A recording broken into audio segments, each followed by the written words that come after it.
Hi guys, welcome to my YouTube channel. Over here I post anonymous stories online, so if you like listening to anonymous stories, please do not forget to like, comment and subscribe for more. Recorded my wife cheating on me and I can't stop watching it. A couple of weeks ago I decided I wanted to surprise my wife with a kid-free night out. My parents live about an hour and a half away from us, and I arranged for the kids to stay with them for the weekend. Usually when I go to my parents, I am gone until later in the evening. We spend all day there and leave around dinner time. This time I was dropping the kids off and immediately going home so I could surprise my wife and we could go out as soon as possible. I had made reservations at a night restaurant and was hoping to go to a few places for some drinks first. I left at 8:30 and was back in our house as planned before 12:30. As I pulled onto my street, I saw a truck parked in front of my house. I did not recognize it. I assumed it was someone seeing the neighbors, though because it's not that unusual for someone to park in front of our house. I parked a few houses away, thinking I would sneak into our house and surprise my wife. Instead of pulling in the driveway and going in the garage, I went in through a basement door. I was as quiet as possible, but as soon as I walked in, I heard her making sounds from the floor above. When I first heard it, I thought she was just by herself, maybe having some personal time. I didn't want to interrupt her privacy and embarrass her, so I was going to go back to my car and just go in the garage so she would know I was home. Then I heard a man's voice. I immediately felt sick. My heart felt like it was going to explode out of my chest. It is hard to describe how I felt in this moment. I decided to go upstairs. I had no desire to confront them. I just wanted to see what was going on. I moved slowly and quietly and went up the stairs. The door was halfway open. The kitchen was empty, but I could tell they were in the living room. It was obvious what was going on at this point by the sounds. There was no way for me to look in the living room without them seeing me. I pulled out my phone and opened my camera app. I put my phone just around the corner of a wall. I could see my wife with a man I didn't recognize. I won't go into detail on what they were doing, but I think you can figure it out. I started recording it. I was thinking that I needed a record of it for whatever I decided to do in the future.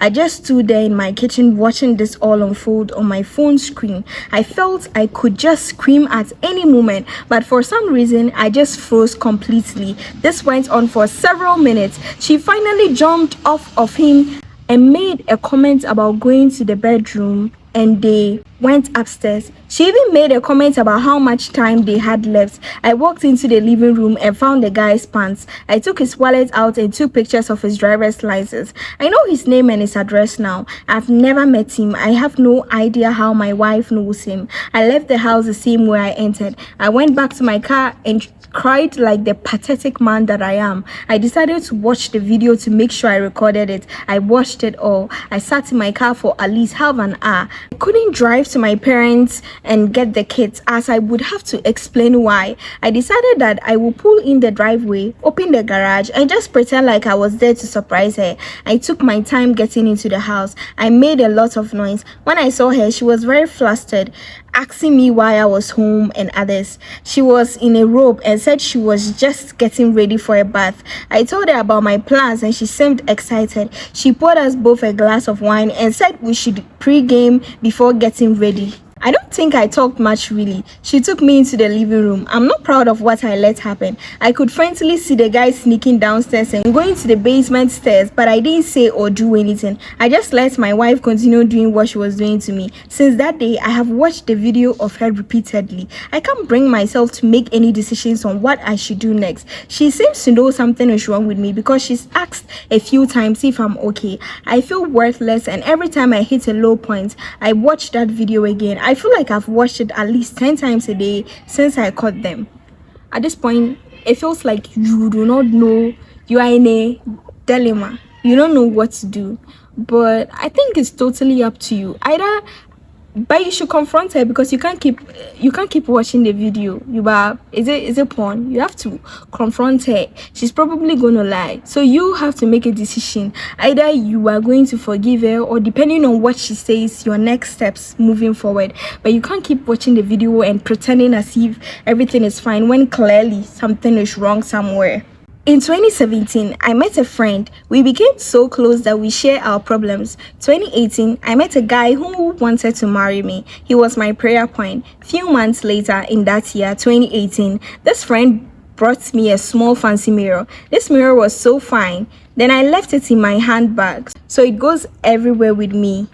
Even if I change the bag, I will swap it to the bag to carry. Later that year, I had a dream where I saw that the engagement ring I had on had turned into a sellotape. I woke up and prayed. Later, my relationship became something I could no longer explain, but I will always cry to her. Then she will console me. Finally, the relationship crumbled in 2019. Lost my job, could not pay my rent, depression set in. Everything went south. I nearly died.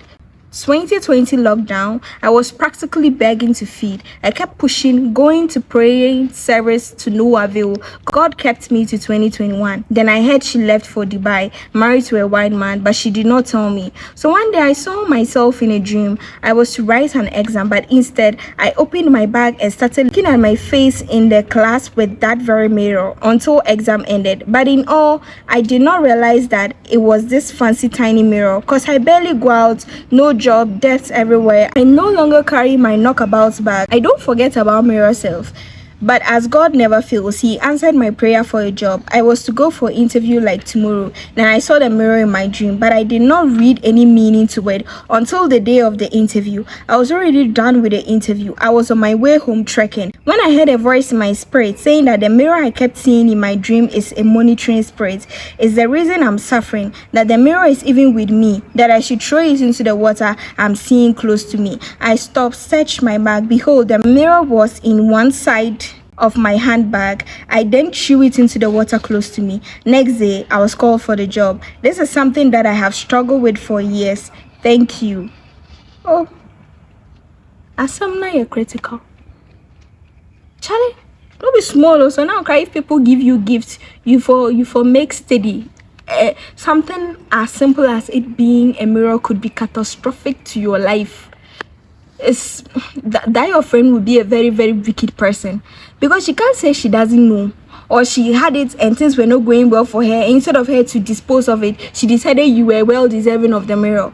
Either she was not aware and just gave it to you with the right intentions, or she gave it to you knowing very well what the mirror is capable of. But thank God you are very prayerful and God has come true for you. God never will shame us. So 24/7 believe in God, because He's not going to shame you, but yeah. And then she will be embarrassed and ashamed when she sees the changes that God will make in your life going forward. That Dubai, she should go, her legs will break there. She's a wicked person. Thunder, fire her wherever she is. I got pregnant for my ex-boyfriend 3 years ago while in my final year in Legon. It was a pregnancy we both didn't want. The apple of my dad's eye, pregnant out of wedlock. I couldn't bring myself to tell him. My dad loved me too. I am his only daughter and he always says I remind him of his late mom. So every affection and care was placed into me. He had plans for me and he made sure he took me along. My ex-boyfriend then wasn't also ready to be a father, even though he wasn't from a poor background, but we both thought having a child at such a time wasn't the right step, so we agreed to abort. I was 2 months gone then. We scheduled the appointment on a Monday because by then I did be back from my regular weekend stay at home and will have the whole week to nurse myself back to health before the next weekend. I escorted my parents to a family function and my aunt pulled my mom aside and told her I was pregnant. My mom didn't want to believe her and had her doubts, but my aunt insisted and further told my dad when she realized my mother wasn't going to believe her. My dad called me into the car with my mom and asked if I was pregnant. Tearfully, I confessed. My heart broke when I saw my parents cry that day. They couldn't wait for the program to end and we drove back home. We got home and nobody spoke to me. I was so tense, I called my boyfriend and told him everything. He rather accused me of telling my parents and didn't believe that it was my aunt who exposed me. He wasn't my problem at that moment. So I hung up the call and boldly went to my parents to apologize. I foolishly opened my mouth to say I was scheduled to terminate it on Monday and was going to go through with the process. The slap I received from my father, It was the first time he had hit me in over 20 years of my life. Eventually, I had to spill everything, and my dad told me to call my boyfriend to come over to our house with his parents on Monday to discuss the issue. When I called him, he suddenly denied the pregnancy and said he wasn't going to come. I was sweating and shivering. I called and called, this boy wasn't picking up. He literally was going to let me carry the shame alone. I remembered one time he called me with his sister's number when we had an argument and I blocked him. So I called her and explained everything to her. I pleaded with her to tell her parents on my behalf. She promised to do that and told me to wait. I sat shivering and so scared. I was sure I would pass out at that moment. 45 minutes later, a number called and it was my boyfriend's mom. That was the first time I was speaking to her. She was calm and told me her daughter had told her something, so she wanted clarification. I narrated the issue to her again and told her my parents wanted to see them on Monday. She said she had asked her son, but he was denying responsibility. So who was she to believe? I tearfully told her I had no reason to lie on her son, so she should believe me. She promised to call back and she did later in the evening. This time, her husband was on the line and the man promised to come see my parents with my boyfriend, and they told me to send a direction to my house. My boyfriend sent series of threats and insults. I couldn't even read them to the end. I had to block him to prevent him from sending more. The way to Monday was like hell. It felt like 1,000 years. Eventually, Monday came and they showed up. This boy, in the presence of my parents, his parents and my uncle, denied the pregnancy to detail. He also ended spilling some secrets about me in school. My parents didn't have to know. His dad kept asking if he was sure he wasn't responsible. He said no. All I was doing was crying. My dad eventually said if he wasn't the one, he did take responsibility of my child. I was in pain. When they left, his dad called and said he believed me. And so when I put to bed, he did want to conduct a DNA, and if indeed his son was responsible, he didn't let him take responsibility. I told my dad and he told me to block every access to them. My dad said I can't force someone to take responsibility for something he doesn't want. My whole pregnancy journey was a stressful one. I had to defer my course, come and sit home and wait. My dad solely took care of me. He did take me for antenatal, and even though he was disappointed, he always told me to cheer up and accept it as one of life's challenges. My mom eventually came through and also assisted, but she wasn't as calm as my dad. My mom cried all the time because she thought my life had ended, and her problem was I couldn't point out the father of my child. When I was 8 months gone, my dad organized a baby shower for me. It was the first time my friends saw me during my pregnancy.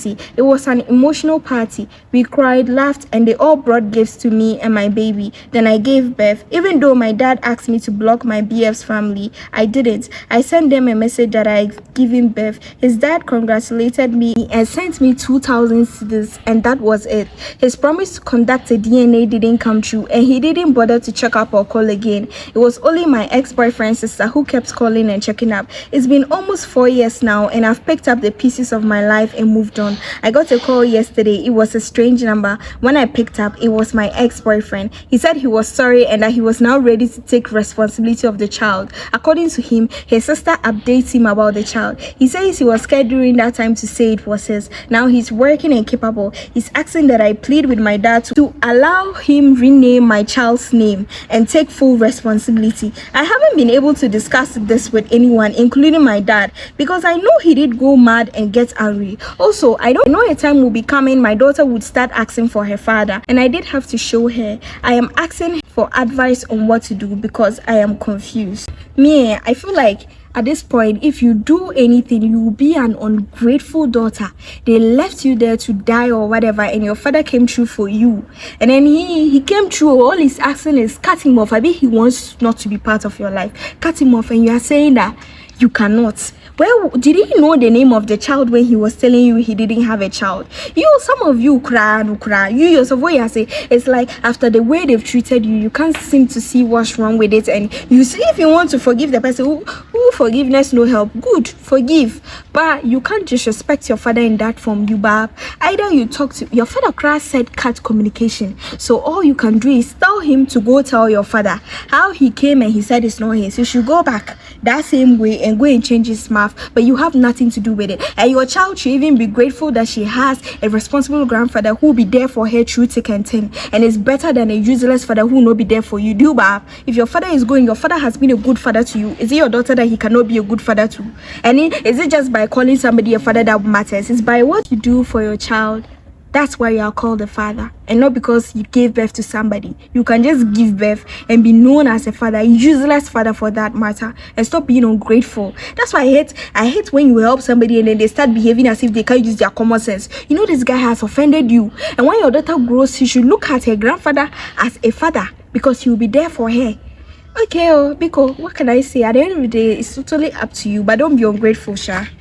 I am not fat, but I am a bit plump and muscular. Few days ago, when Efia made a comment on the Obolo issue, my girlfriend close friend took to her status and was spearheading the agenda, and it was funny because some of her comments are actually funny. But then I felt no tension because little did I know it was an agenda. And I realized if she posts the status, few minutes after, then she would delete. Then I realized she was targeting it to someone. That Thursday, my girlfriend started acting low. Energy was down, conversation and everything. Then she told me later that evening about how she's feeling and don't want to continue this. Sincerely speaking, I've been heartbroken before, and since then, I don't put love as a priority. I only get worried when my business isn't going on or I have some difficulties at work. So I told her, okay, but what was the reason? She just told me the love is no more and she don't want to waste my time. Then I said, okay, cool. Charlie, me, I sleep that evening, cry. So Friday, her so-called best friend streaked me a picture saying,